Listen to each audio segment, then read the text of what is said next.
Laura, buenas noches, ¿cómo estás? Ay, pero mira, estamos engamados. Sí, muy bien. Muy bien. Con el light blue, con tono así Tal cual, refulgente. Para una noche fuerte, ¿no? Sí, fuerte la entrevista que tuviste con Eduardo Menem. Ujú. No había hablado, No había en hablado. todo este momento. Después de los audios de Españolo, Ujú. sale a defender a toda la familia Menem, por supuesto a Martín Menem, a Lule Menem.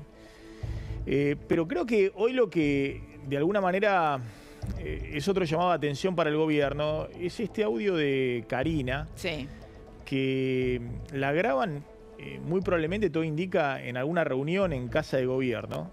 Sí, ellos están negando ahora, lo dijimos al final, una fuente muy importante de Casa de Gobierno, que no es Karina. Yo creo que es, ¿no? Pero los escuché y me da Sí. toda la sensación que es, y que además son audios intimidatorios en el sentido de, mira, te estoy grabando, te puedo grabar. Claro, porque no dice nada, dice algo respecto a la dinámica interna, tenemos que ordenarnos, todo eso lo que hace alguien que es jefe político, ¿no? Que envía. Pero me parece que al contrario, creo que es un mensaje para el gobierno, ¿no? De alguien que dice, miren, tenemos grabaciones de reuniones internas y de reuniones que en algunos casos eran entre distintos sectores, ¿no? De un lado Karina con los Menem, de otro lado Santiago Caputo.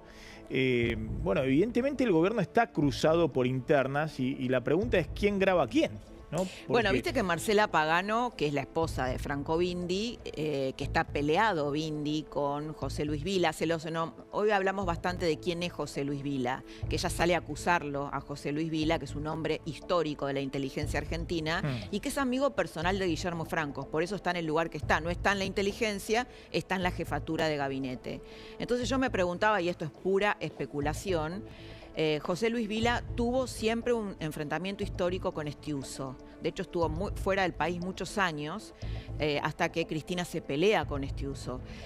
Bueno, habrá acá una guerra de espionaje, porque tal vez el gobierno es amateur y no controla los servicios de inteligencia, no termina de controlarnos. ¿Está Santiago Caputo metido ahí? Mira, es muy interesante lo que vos decís, porque hoy Guillermo Franco salió a asegurar que efectivamente José Luis Vila es alguien con mucha trayectoria en el sistema de inteligencia, que no tenía un cargo político cuando era un hombre fuerte de la agencia de inteligencia en la época de Parrilli, que estuvo también con otros gobiernos anteriormente. Con Macri. ¿Te acordás que le pusieron una bomba en la casa? Claro, alguien de carrera.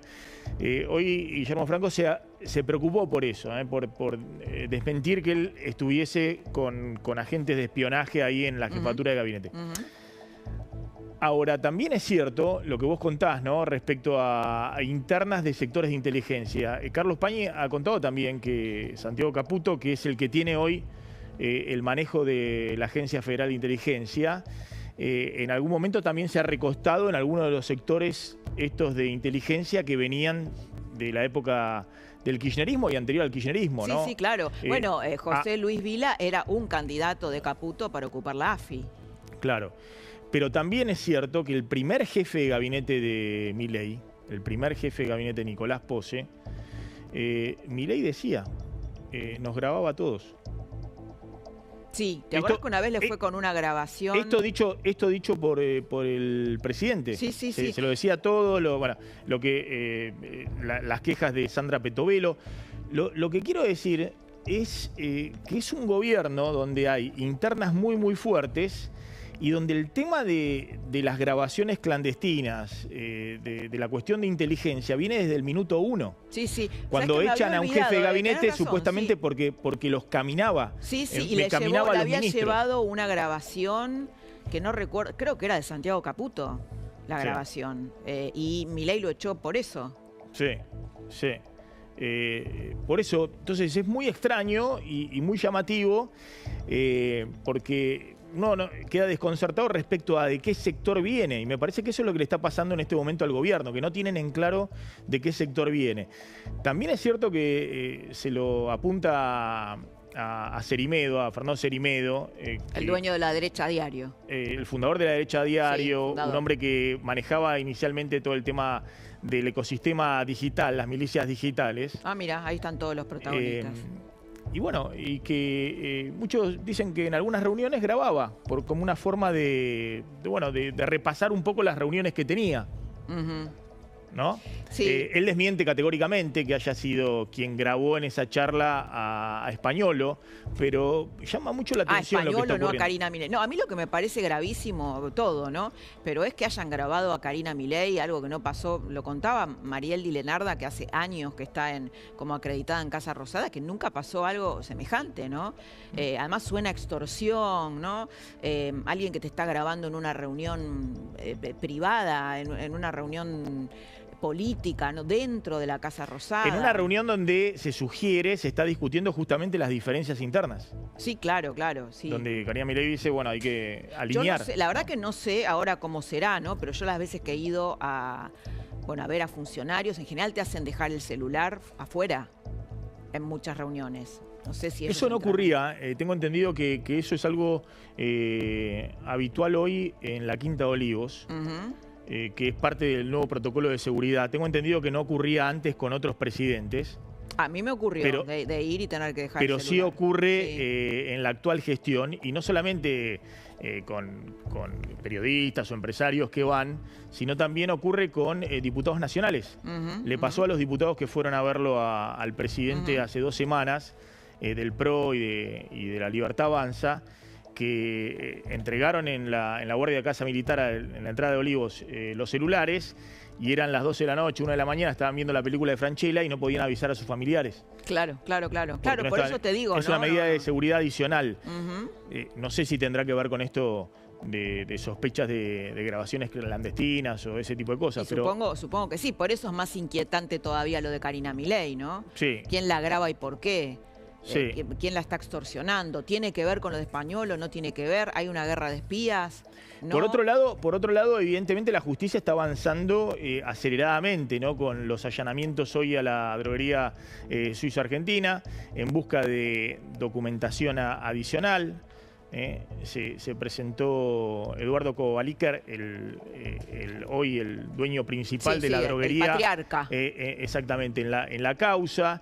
Uno tiene la impresión de que, bueno, que se mueven las piezas, ¿no? Que se mueven aceleradamente las piezas de este caso, ¿no? Franco Picardi, el fiscal de la causa de Españolo, lo va a citar, lo está conectando a Españolo, que también es otro avance importante. ¿Y cómo lees vos que los hermanos Kovalivker y creo que también el padre no hayan querido entregar la clave de sus celulares? Creo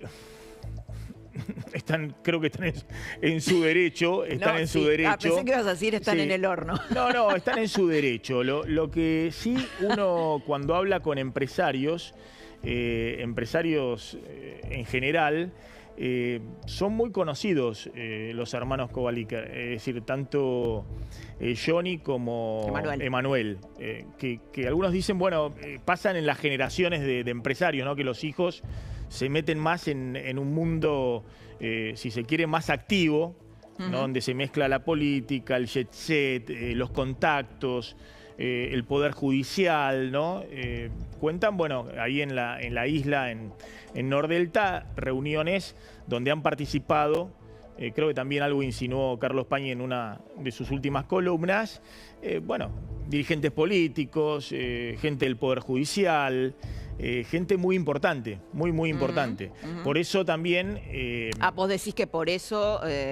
Bueno, es un poco salvando las distancias, ¿no? Vos decís que por ahí no entregan sus claves porque hay información de otra naturaleza que no sea... No, por eso también la sospecha respecto a los vínculos con la política, ¿no? Claro, lógico, los obvio. Financiamientos de campaña.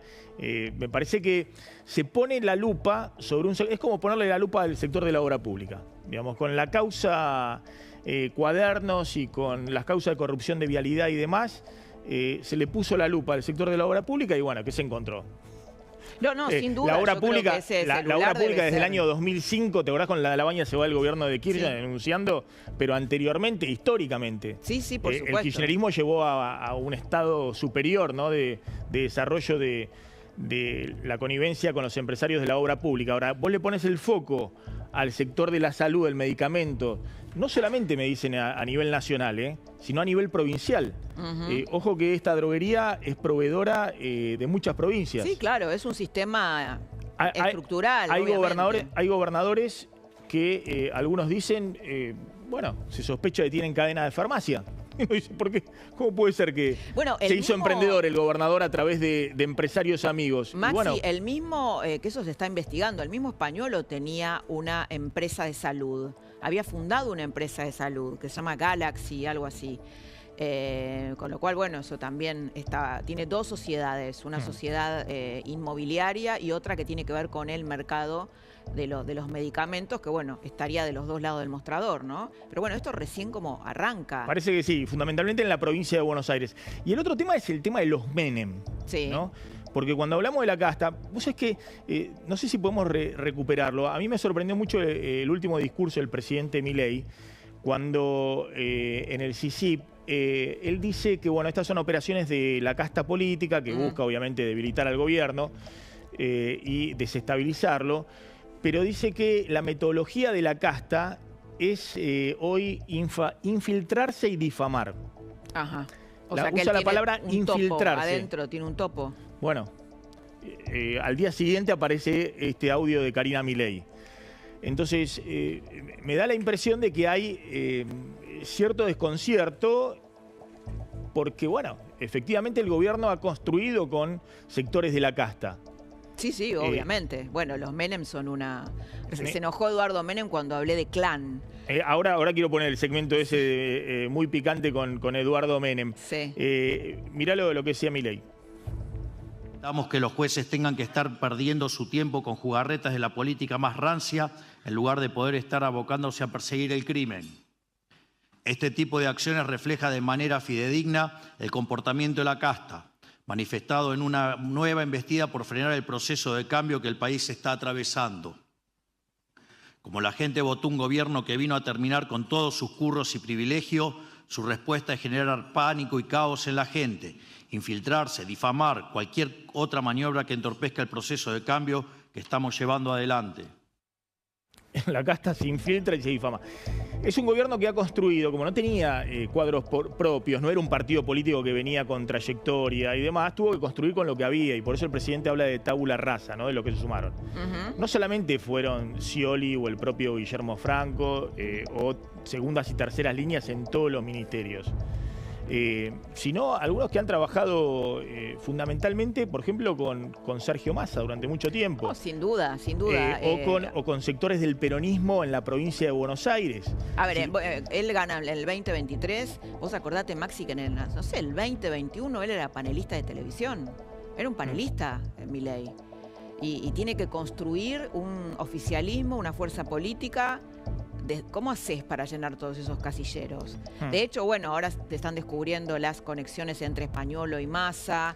Sí, pero ahí, de nuevo, descubrir que Españolo, a mí me confirman que efectivamente Españolo trabajó en el municipio de... trabajó varios años en relación de Tigre entre 2011 y 2018. Sí, y después trabajó en el 2011, antes de irse para la campaña electoral del 2013, Massa lo designa a él y a su hermano. El hermano Alberto sigue siendo asesor letrado del municipio de Tigre con la actual gestión, que no tiene nada que ver con Massa. Sí. Y me dicen que es un buen abogado, que trabaja, que es un buen abogado, que trabaja seriamente y demás. Sí. Pero, a ver, lo que me dicen es que no participó de la gestión política de ese momento Españolo. Ahora, si vos querés ver personajes que estuvieron, por ejemplo, con Sergio Massa dentro del gobierno, en distintas áreas, te cansás de contar. No, sin duda. Además, de hecho, la construcción política, me parece que Karina Milei y Javier Milei conocen más el entretelón de cómo se armó la campaña política que cualquier otra persona de la política argentina. Entonces, me parece que el gobierno no hurgó demasiado por ahí. Me parece que no está apuntando demasiado por ahí. No, yo lo que sí creo es que es un gobierno de outsiders, también, digamos, de gente que no es de la política y por eso fue votada, y que hay resquicios del Estado que se le pierden, ¿no? Por ejemplo, los servicios de inteligencia, que es un lugar muy oscuro, donde también el kirchnerismo sigue teniendo incidencia, que ha manejado el Estado, no sé, 20 años. Y que hay cosas que se le pierden a los Milei, que hay cosas que se le pierden a este gobierno. Yo una vez me entero por una fuente muy, muy cercana al presidente, que una vez se le acercó mucho una mujer a él, ¿no? Una mujer por ahí de las características con las que el presidente ha tenido parejas. Y bueno, la sacaron inmediatamente del acto, no sabían bien quién era, y ahí hicieron un recambio en la AFI, porque bueno, se le había acercado demasiado, con intenciones de no sé qué, porque también lo podría haber matado. Y bueno, y esto circuló bastante, ¿no? Este descuido de esta mujer que se le acercó, que no se sabe bien con qué fines, ¿no? ¿Pero ya era presidente? Sí, ya era presidente. Y es ahí donde hacen toda esta movida, toda esta modificación. Bueno, a ver, cuando estuvo en Lomas de Zamora, yo la verdad que realmente, ¿qué pasó con la inteligencia ahí? ¿No sabían que iban a estar...? Está bien, pero de nuevo, el armado de la Libertad Avanza en Loma de Zamora, y acá el otro día vino un dirigente. Sí, hoy lo sacamos. Eran todos Delfina e Insaurralde y ahora se pusieron la camiseta de la Libertad Avanza. Guillermo Viñueles. Sí. Entonces, ¿de qué te quejas? Y hay muchos de la Libertad Avanza pura que se quejan. Dicen, bueno, pero si eran los mismos que estaban hace 10 minutos con Insaurralde y ahora se ponen la careta de la Libertad Avanza y denuncian que el kirchnerismo y que Insaurralde y que esto y lo otro. Y estuvieron al lado de Insaurralde 10 años en la gestión. Sí, bueno, pero ahí había funcionarios, ¿no? Había funcionarios de Otermin, ahí, ¿no? Digamos, militantes del peronismo, militantes del kirchnerismo, Otermin diciendo, bueno, viene acá cuando la gente no lo quiere, como si no tuviera derecho también en hacer campaña en un territorio pero Milei hace una jugada fuerte que me parece, porque sabe la importancia de esta elección, la del 7 de septiembre. Después vamos a contar un poco las encuestas y la encuesta que más mira el gobierno, que está pasando con esa encuesta, que es la de Aresco, la de Federico Aurelio. Sí. Pero sabe que es muy importante y por eso baja al territorio. Por eso va y hace ahí campaña política, ¿no? Y en presencia y demás. Volviendo a Españolo, me parece que hay desconcierto de cuáles pueden ser sus próximos pasos. En un ratito Pablo Fernández Blanco y Delfina Galarza van a contar. Presentó abogados. Sí. Aparece este audio de grabación de Karina Milei. Dice que por ahora ante la justicia no se presenta como arrepentido. Pero la justicia lo está llamando a él, ¿eh? Franco Picardi lo llamó a él. Bueno, vamos a ver qué pasa. Todos están diciendo qué va a decir Españolo. Si va a ratificar, si va a negar que lo que dijo fuera cierto. Me parece que hay ahí mucho temor respecto a qué va a hacer Españolo. Y me interesa repasar un poco lo que te dijo Eduardo Menem, porque cuando hablamos de casta, insisto, los Milei se pone en discusión si están construyendo o no con sectores de la casta. Pero son outsiders, no son de la casta, vienen de afuera, totalmente de afuera. Sí. Ahora, el apellido Menem ha sido emblema de la casta. Así es. Y del primer que se vayan todos, que fue el 2001.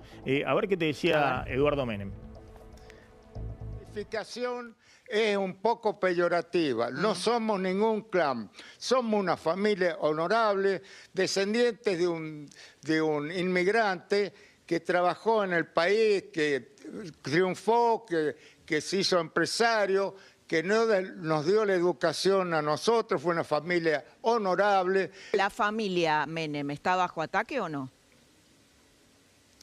Por supuesto. Bueno. No le gustó la palabra clan, pero bueno. Es que, ¿sabes lo que me parece? Es que justamente la información que hay es que el gobierno mantiene el armado político hasta ahora, que Lule Menem, que es el subsecretario de la presidencia, la Secretaría de Presidencia, debajo de Karina Milei, está firme en su puesto, que Martín Menem, que es el presidente de la Cámara de Diputados, también está firme en su puesto. Sí, sí. Y seguramente todo va a seguir así hasta las elecciones. Pero claro, el gobierno abrió tanto frente de conflicto que también los fusibles, ¿cuáles son hoy que tiene el gobierno? No, y el único fusible que tiene posible es los Menem. Sí, sí. Bueno, hasta ahora, por lo menos lo que se dice en Casa Rosada es que por ahora Lule Menem es inamovible. Ahora, después de las elecciones no lo sabemos. Bueno, no creo que, ¿te acordás lo que hacía el kirchnerismo? Que a lo mejor, bueno, es una buena fórmula, digo, desde la política, no desde nosotros los ciudadanos, que cuanto más atacaban a un funcionario, más lo sostenían y en algún momento se desligaban de ese funcionario. Me parece ¿no? que en este momento ellos están en el eje de la construcción política. Pero atención que, en todo caso, lo que se plantean como reemplazo, por ejemplo, de Martín Menem, no es nadie del peronismo ni nadie del kirchnerismo.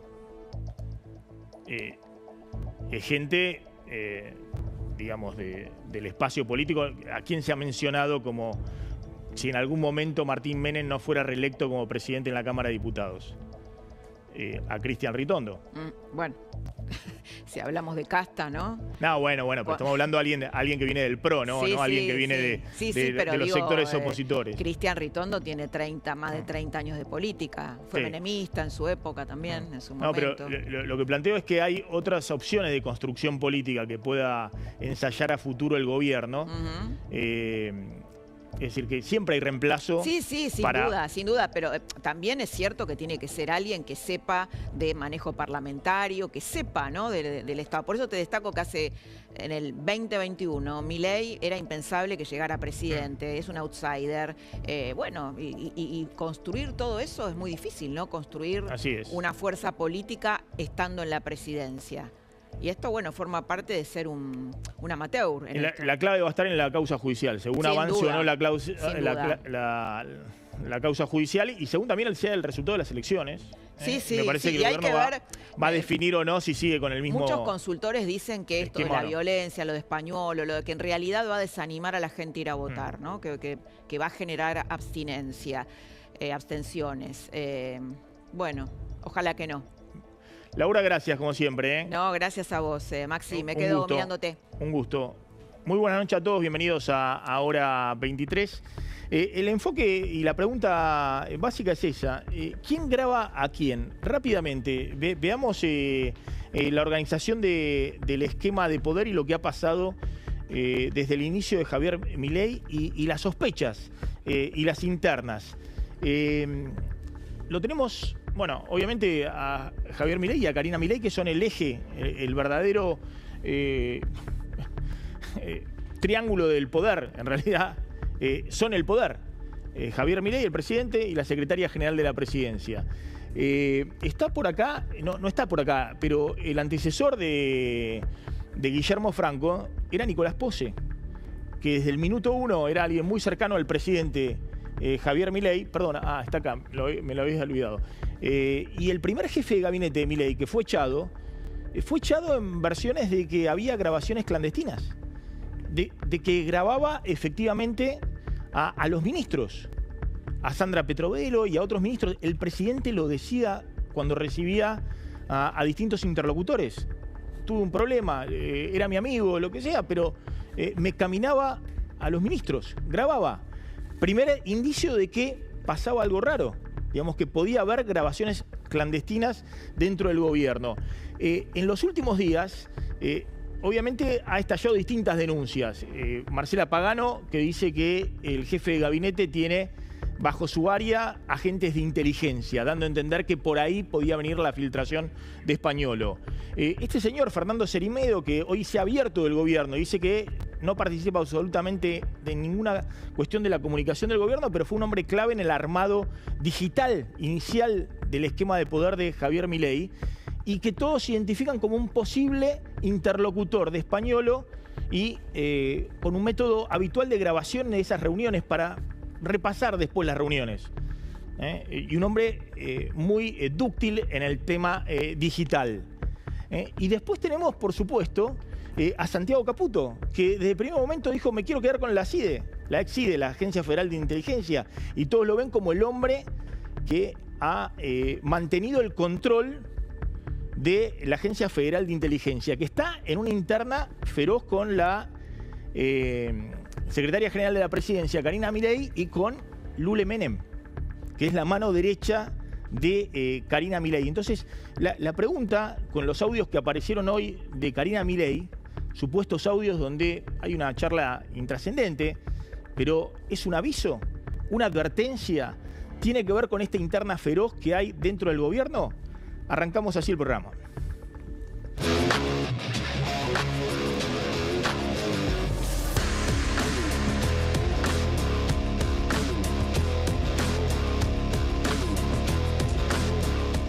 La interna es entre tres sectores, sí. Hay un tercer sector que es el gabinete. Vociferaban en todos lados que después de las elecciones el primero que volaba era Guillermo Francos. Es el único que ganó poder en la nueva redistribución. Problema, pero no hay, todavía no tuvo ningún quilombo Karina, porque Karina, la gente no la quiere a Karina. Pero encima se mira alrededor de ella. Bueno, ya estamos con Delfina Galarza, Pablo Fernández Blanco, se suman a la mesa el diputado Oscar Sago, diputado de el espacio del MIT. Del MIT, efectivamente. Y están también acá Pablo Roma, analista político, y Carlos Germano, gracias por venir. Bueno, hoy los audios, un audio en particular de Karina Milei, bueno, ha generado una gran repercusión y de alguna manera desconcierto dentro del gobierno. Sí, desconcierto y además, digamos, el vocero oficial hablando de que si esto es así es un escándalo total, digo. También hablando de, que esto sí lo venían diciendo, una operación orquestada para desestabilizar, pero a ver, lo que a todas luces parece ser es un tipo, o por lo menos lo que están hablando desde Casa Rosada, es un tipo de extorsión y a su vez, digamos, a ver, hay muchísima sorpresa, Maxi, lo vemos acá, mira, si te parece repasamos, pero básicamente los puntos son, si los audios son verdaderos, estamos ante un escándalo sin precedentes. Sería la primera vez en la historia argentina que se graba un funcionario dentro de la Casa Rosada. Dice, si la difusión de estos audios a 10 días de la elección de la provincia de Buenos Aires confirma que todo lo que, viene ocurriendo es una operación orquestada y diagramada de desinformación. Bueno, esto es un poco lo que viene repitiendo el gobierno también en relación a los audios de Españolo, pero Maxi, atención con esto porque me parece que esto ya está tomando otro color y otra atención dentro de lo que es además las internas que vos bien repasabas. Es un audio en el cual Karina Milei dice... llama a estar unidos, ¿no? Tenemos que estar unidos, exacto. No puede ser que nos estemos peleando entre nosotros. Sí. Baja línea como en una especie de mesa con distintos sectores de la interna del gobierno y tratando de ordenar lo que se llama la interna política. Sí, pero el sentido de este audio, ¿qué quiere decir? Mirá que te vi, mirá que te tengo, mirá que te puedo grabar, mirá que puedo estar cerca tuyo sin que vos te des cuenta. Con lo cual, a esta altura de los acontecimientos entre Karina Milei y Españolo y la Mar en Coche, lo que tenemos es, por un lado, una denuncia de presuntos sobornos, tema Españolo. Por otro lado, una tremenda interna del gobierno y por otro lado, que no es menor, porque el tema de los sobornos es muy importante, los posibles sobornos, pero hay otro tema que no es menor y es que se hace inteligencia ilegal al lado de los funcionarios más importantes del gobierno. ¿Entendés? Esto es un crimen directamente y habría que abrir otra investigación. Diputado Sago, ¿qué sugiere todo esto? Bueno, ya empezó porque lo dijiste vos. Si al ex jefe de gabinete medio se termina alejando porque le encuentran y dice que hay denuncias de ministros que se sintieron ser grabados. Nicolás Pause, eso es lo que era el argumento del presidente. Lo tuve que echar, era amigo. No es de ahora. Pero no es de ahora. No es del actual, de los que nombraste vos ahí, ni de Cerimedo, ni de Santiago Caputo. Me parece que ya viene desde el primer día de que asumieron el gobierno. Y entonces... Bueno, me parece que tienen una gran puja interna que ahora, Sago, es lo que los está desangrando, me Sago, parece. Con todo respeto, ¿Pose va a ser tan pavote de sacar audios que grabó hace 6 meses? ¿Puede haber hecho no, esto? No, esto es una pregunta, no digo que lo haya dicho el diputado. Yo digo que ya el problema existió del primer día. Digo, de las grabaciones, si se quejaron ministros del que se fue, no sé por qué se extrañan ahora que haya grabaciones.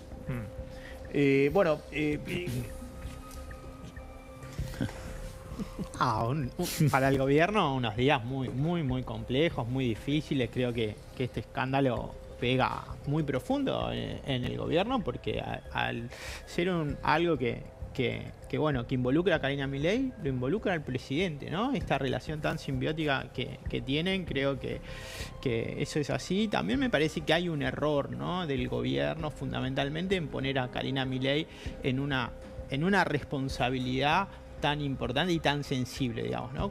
Porque uno mira cómo ¿Cuál es la responsabilidad? Cómo viene acumulando poder Karina Milei, ¿no?, con el cierre de listas, ¿no? Y ese poder político, acumular ese poder implica acumular poder político y también poder económico, ¿no? Porque cuando uno va creciendo y va acumulando poder, es poder político y poder económico. Y no digo ilegal, pero ¿qué pasa? ¿Por qué es sensible? Y porque cuando empieza a haber opacidad, ¿no?, que Karina Milei esté ahí, la número 2 del gobierno, digamos, ¿no?, es muy delicado. Yo creo que eso, en términos de gobierno, gestión política, no gestión de Estado, gestión política, me parece que es un error muy pesado. Ahora, ¿a qué te referís vos? A ver, esto lo conoce bien el diputado Sago, que estuvo en la campaña política.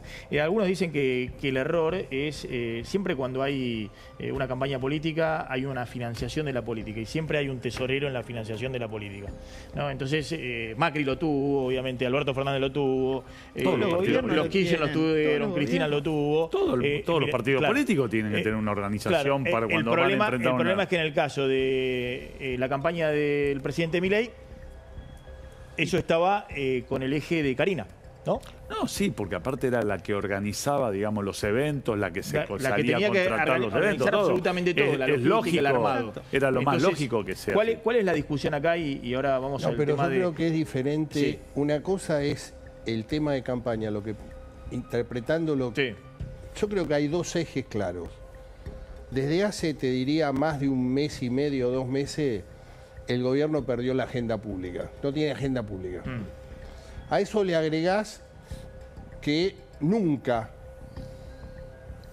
fue un espacio con identidad política. Era un grupo de gente que entró con un, te diría, bloque tanto de senadores como diputados que realmente fueron conflictivos desde el primer día. Un bloque de senadores de 7 que terminó de 6, el expresidente de bloque de La Libertad Avanza, el diputado Sago, que terminó, digamos, dando un paso al costado. O sea, en general, al no haber identidad política, lo que empieza a pasar ahora es un presidente que no le interesa la política, que cedió totalmente la construcción política, y acá se están viendo los resultados. El tema es que estás a 10 días de la elección de la provincia de Buenos Aires, con la importancia que tiene, y aparte con otro tema, Maxi, y esto lo hemos visto muchísimas veces. Tenés el tema de los servicios de inteligencia, que tenés los oficiales y los paraoficiales, y que indudablemente están jugando muy fuertemente, y entra en un escenario sin una conducción política clara, que tiene que ser la del presidente de la República. Empezás a ver situaciones como la que estamos viviendo, donde tenés incertidumbre política y a eso le agregás incertidumbre económica. Pablo, Delfina. Yo vuelvo con lo mismo. Primero que nada, en Casa de Rosada en este momento hay una enorme preocupación por algo que se había desatado no este martes, sino el anterior, cuando se empezaron a difundir los audios españoles. Había una versión hace un rato de una reunión Santiago Caputo Karina que no pudimos confirmar, que en principio no está confirmado. No, eso. No está confirmado. Sí. Lo que sí sabemos es que Karina estuvo hasta última hora en Casa Rosada, al igual que Lule Menem y Caputo. Eso es lo que tenemos, pero no tenemos confirmada había una reunión especial por este tema. Acá hay acá hay distintos temores. Primer temor, ¿qué va a decir Españolo? ¿No? ¿Qué va a decir Españolo? ¿Cuántos audios más hay? ¿No conocemos toda la audiencia? ¿Conoce todo lo que se sabe? ¿O quien está haciendo la operación? Otro tema importante. Está claro que esto es una operación. Eso hay que tenerlo súper claro. Eso no quiere decir que algunas cosas que se revelen no puedan llegar a ser ciertas, que es el gran problema que tiene el gobierno. Esto por un lado. Y por otro lado, la cercanía de los trabajos de inteligencia ilegal en el centro del poder de la Argentina. Esto también hay que empezar a discutirlo, porque hasta hoy a la mañana estábamos discutiendo las presuntas coimas. Hay que seguir discutiendo las presuntas coimas, pero ahora quiero insistir mucho con este punto, Maxi. Se están haciendo trabajos de inteligencia ilegales en el centro del poder político de la Argentina. Esto nos pone en peligro de alguna manera a todos los ciudadanos. Esto, yo dije crimen no es un crimen, es un delito. Entonces acá tiene que haber una investigación paralela. A ver, uno de los audios de Españolo. No iba a poder ser libre. No hay, todavía no tuvo ningún quilombo, Karina, porque Karina, la gente no la quiere, Karina. Pero encima se genera alrededor de ella o sea, todo este olor a podrido, todo alrededor de ella, ¿no? Esto se nota en un lugar público, la grabación de Españolo, ¿no? Sí. Creo que el otro día parte de algunos medios creo que estaban haciendo ahí cercano a tribunales que se habría grabado, lo habrían grabado a Españolo en la cercanía de tribunales, en un bar. En un bar cercano de... Comiendo ahí porque se escuchan ruido de plato, tacita, cucharita. Igualmente este tipo de audio es un audio que habla de las internas, no lo que le interesa a la justicia, que es el tema de las contrataciones con la droguería, los supuestos porcentajes de sobreprecios y el reparto. Dicen que hay 15 audios que se presentaron en la causa, 15 audios que se acercaron. Pero yo creo esto que no tiene relevancia judicial. Independientemente de este tema que es absolutamente grave, el gobierno venía, hay dos problemas. El gobierno está viniendo desde hace un mes y medio, 2, con una elevada de la bajada de la inflación, el paso ese que dio para arriba, el dólar que se le movió para arriba también, los bonos que cayeron en el mundo entero, el riesgo país, no vienen inversiones, sigue subiendo.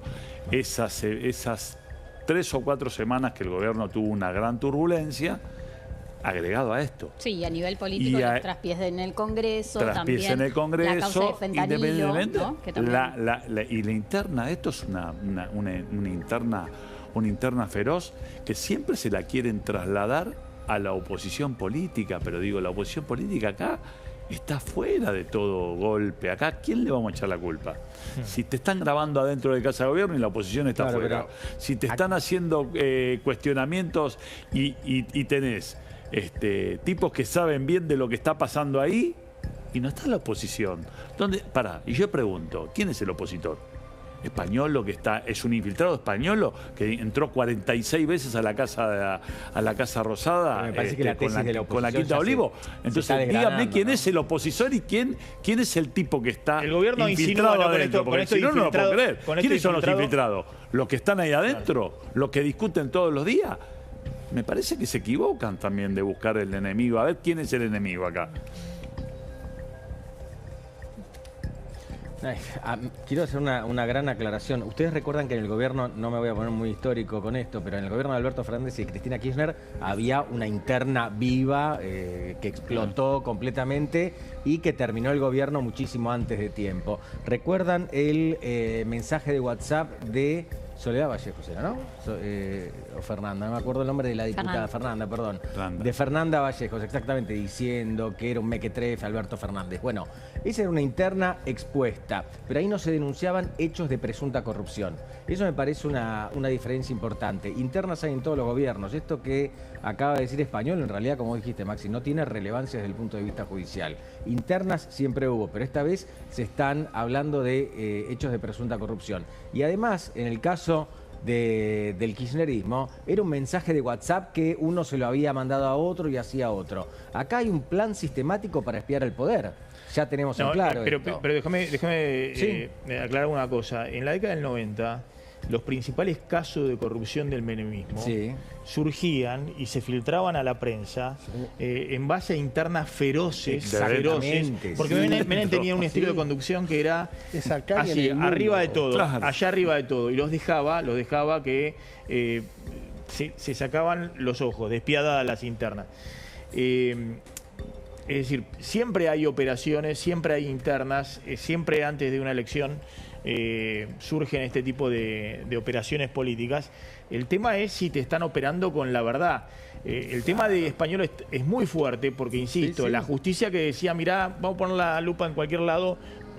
Cualquiera que ponga la lupa en las contrataciones de salud del Estado nacional, provincial, te diría municipal, y si la justicia hace eso, arma un zafarrancho, porque aparecen empresarios conocidos por todo el espinel de la política, con el financiamiento de la política, más allá del caso de la droguería. Es más, una de las hipótesis es, bueno, hay droguerías que se quedan afuera y obviamente juegan también y juegan fuerte, no solo justamente porque han perdido negocio. No solo es la droguería que se quedaron afuera, acá a la droguería le dieron el otro negocio, el otro gana el negocio ¿de qué? De la distribución. Que es el tema de la logística. De obra pública y de medicamento es histórico en la Argentina. Claro, pero acá hay algo muy interesante que le pasó a Milei. Vos mirá cómo acá Milei no pudo salir de este laberinto. Llega el gobierno de Milei, suspende la obra pública porque dice que era un nicho de corrupción, un nido de corrupción. No puede suspender la compra de medicamentos. ¿Sí? No puede suspender la compra de medicamentos. Entonces las sospechas se meten por ese lado. Pero que, digamos, no se tomó ninguna resolución de fondo. Siguió, digamos, un sistema de cartelización que es histórico con respecto a esos temas. O sea, lamentablemente, o sea, que si querés algo de casta con respecto a estos temas, es histórico. Miren lo que decía anoche la diputada Marcela Pagano respecto a los Menem. Yo pongo mi celular a disposición de la justicia, que me llame cualquier juez, fiscal, el que sea, para que lo periten. Y para que vean que no tengo borrado ningún chat, atención, no borro los WhatsApp. Lo pongo a disposición y desafío a los Menem a que hagan lo mismo. Vamos juntos y ponemos nuestros celulares a disposición. A ver si hay alguien que tiene que ocultar. Yo no tengo nada que ocultar. Punto número 1. Punto número 2, por supuesto. Ya son demasiados los casos en donde se vocifera que los Menem están involucrados en la corrupción que penetró este gobierno. Y en todas las causas que estamos hablando, Banco Nación, metieron sus empresas, recién estaba hablando el colega también sobre Water, es casi un plan sistemático donde los Menem siempre aparecen para recaudar dinero. Entonces venimos batallando en contra de la casta y la casta se nos metió y está gobernando. Querían el poder para hacer negocios, no para poder cambiarle la realidad a los argentinos de bien. Bueno, ahí estaba Pagano. Obviamente todos posan la mirada sobre la familia Menem, donde está hoy como principales dirigentes visibles Martín Menem, el presidente de la Cámara de Diputados, que además tiene vínculos con el sector de la salud porque hace estos suplementos vitamínicos y tiene relación, él mismo lo reconoce, con droguerías y laboratorios, y Lule Menem, que es el subsecretario general de la presidencia. Exactamente, Maxi, mira, si te parece vamos a ver un poco cómo funciona, digamos, quién es quién en la familia Menem y cómo fueron ganando poder, sobre todo Martín Menem y Lule Menem. Bueno, obviamente acá lo tenemos al expresidente Carlos Saúl, hermano de Eduardo Menem, lo veíamos antes, senador, que además, bueno, tuvo trabajando para él dentro de lo que es el Congreso a Lule Menem. Pero ahora vamos a los hijos de Eduardo, que son Adrián Martín, y no está en pantalla, pero también Fernando, corrido de la política. Adrián fue diputado, hoy te diría que sigue operando, pero más bien podemos decir, bueno, un perfil bajo en las sombras. Y lo tenemos a Martín Menem, vos lo decías, bueno, el presidente de la Cámara de Diputados, pero además, bueno, tienen un estudio jurídico los tres hermanos. Por el otro lado, hablábamos de los negocios que tienen paralelo Martín Menem. Es cierto, tiene una empresa de suplementos vitamínicos. También hace muy poco salió a la luz el tema de la empresa de seguridad de Tech Security, por que ejemplo, además fue el que dio la seguridad en el Partido Independiente. Bueno, también, sí, entre otros, te diría que entre otros clubes, pero bueno, por el contrato que tuvo de 4.000 millones de pesos con el Banco Nación, donde ahí se puso bajo la lupa que él había, digamos, era uno de los socios mayoritarios hasta 4 días antes de asumir. Después le pasó las acciones a su hermano. Bueno, ahí hubo algunas suspicacias sobre quién filtró esta contratación y también empezaron a verse las internas, ¿no?, entre los Menem y Caputo. Pero eso es otra de las tantas, digamos, internas que hubo. Sigamos mirando un poquito más sobre, bueno, acá lo vemos a Lule Menem, subsecretario institucional de la presidencia, mano derecha de Karina Milei, espada política, bueno, obviamente primo de Martín Menem. A ver, Lule también es quien lo acerca, y acá no lo vemos en pantalla, pero para que se entienda, a Sebastián Pareja. Sebastián Pareja trabajaba en el despacho del presidente del expresidente Carlos Saúl, es quien lo acerca a Karina Milei. Hoy, entre los tres están, digamos, se reparten todo lo que es el poder en cuanto a lo que es el armado, ¿no? Sebastián Pareja en cuanto a lo que es el armado bonaerense, Lule es quien articula con los gobernadores, vos lo decías antes, también maneja la caja, o podemos decir que tiene presencia en lo que son, a ver, las seccionales de PAMI y de ANSES.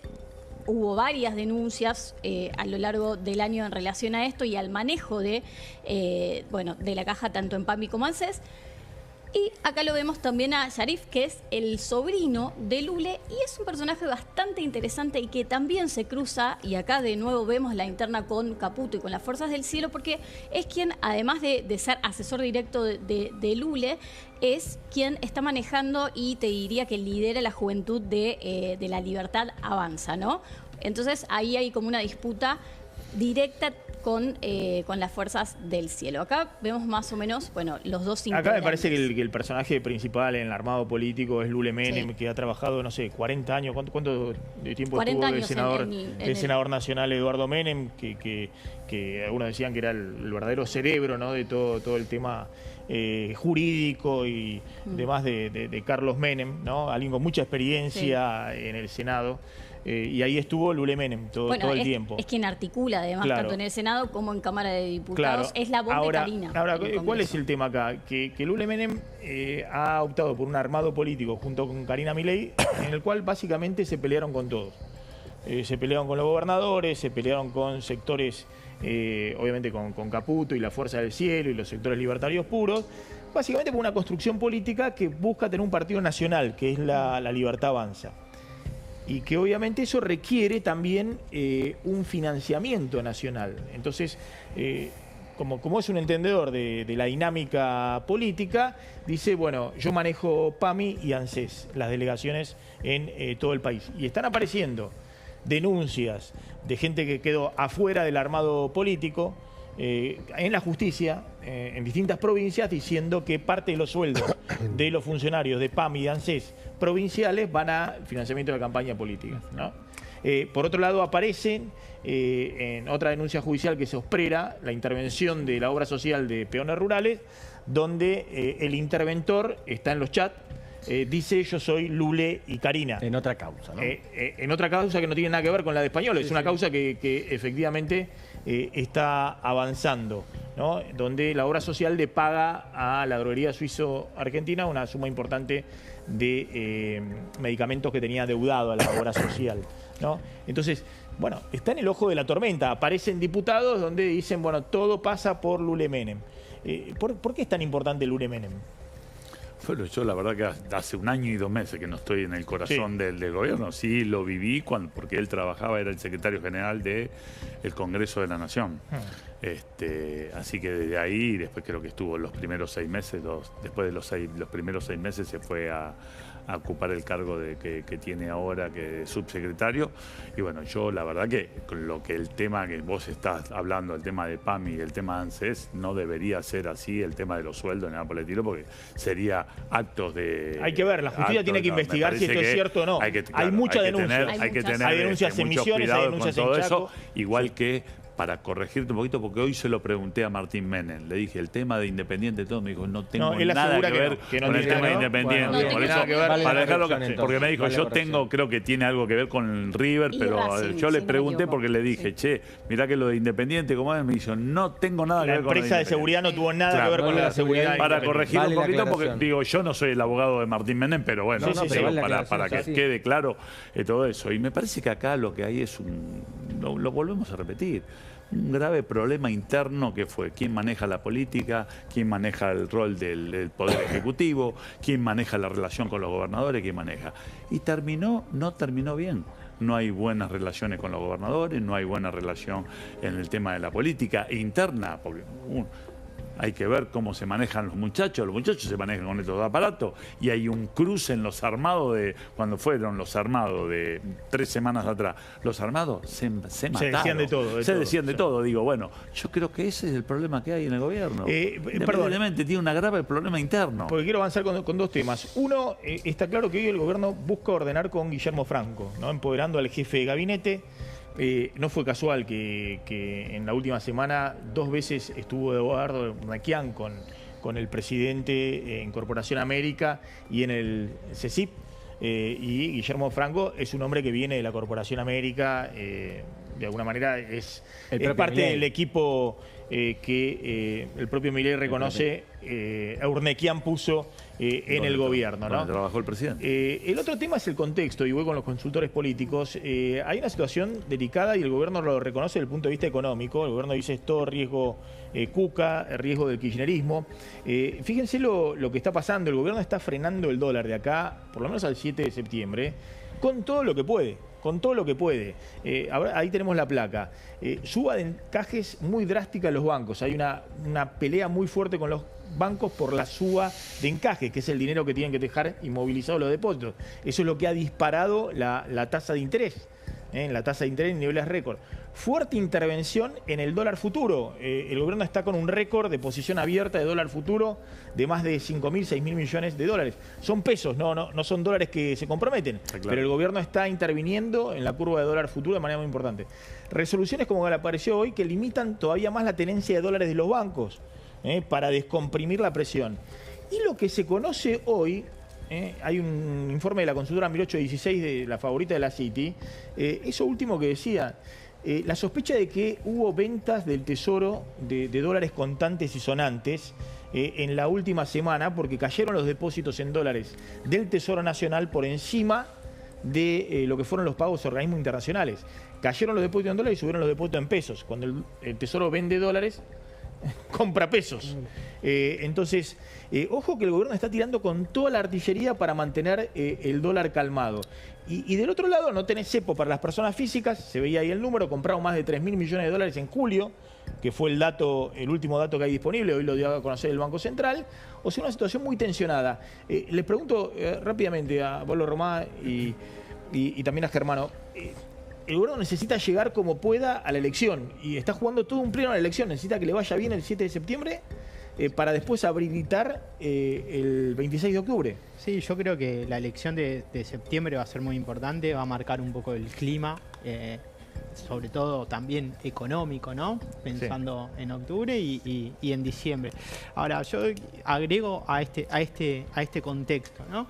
Cuando uno mira leía el domingo las principales editoriales, hay un posicionamiento de los sectores del poder económico muy claro respecto al modelo del gobierno, ¿no? Esto que le piden devaluación, algunas medidas proteccionistas para algunos sectores de la industria, como la siderurgia, medidas más pro para los sectores exportadores. Me parece que al gobierno, no es solamente la operación Cuca, el efecto Cuca, ¿no? Sino me parece que hay un límite en términos del modelo económico que los sectores del poder económico lo están reconociendo y le están planteando esta idea del reseteo, ¿no? Y creo que eso es mucho más pesado, mucho más importante para el gobierno, porque me parece que, al menos desde mi punto de vista, no sé si el gobierno tiene tanto margen para poder cambiar, ¿no? Y creo que eso es un problema. Brevemente.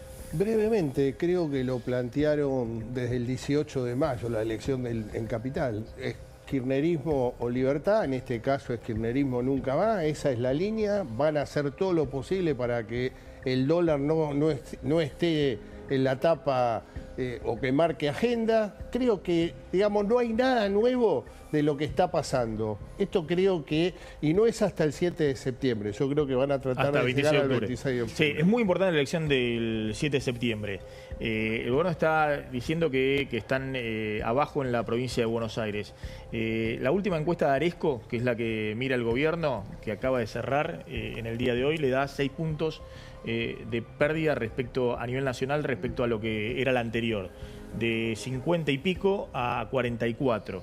Pero le da 2 puntos abajo en la provincia de Buenos Aires, nada más 2 puntos abajo. No está mal. Antes estaba 2 puntos arriba y ahora está 2 puntos abajo, es decir, perdió ahí 4 puntos. El gobierno si fuera 2 puntos abajo en la provincia de Buenos Aires, cierra. Pero ojo que el margen de error te puede dar 7 puntos abajo. Sin duda. U 8. Y ese es otro escenario. Y aparte si creo el que gobierno está muy abajo en el 7 de septiembre, llegar al 26 económicamente se complica. Gracias. Obviamente si llega a ganar se le descomprime todo el escenario. No tengo tiempo. Listo. Les agradezco. Lo más triste de Controlar todo, que no los vayan a costos, votar la gente. Controlar los costos y la gestión de tu pyme.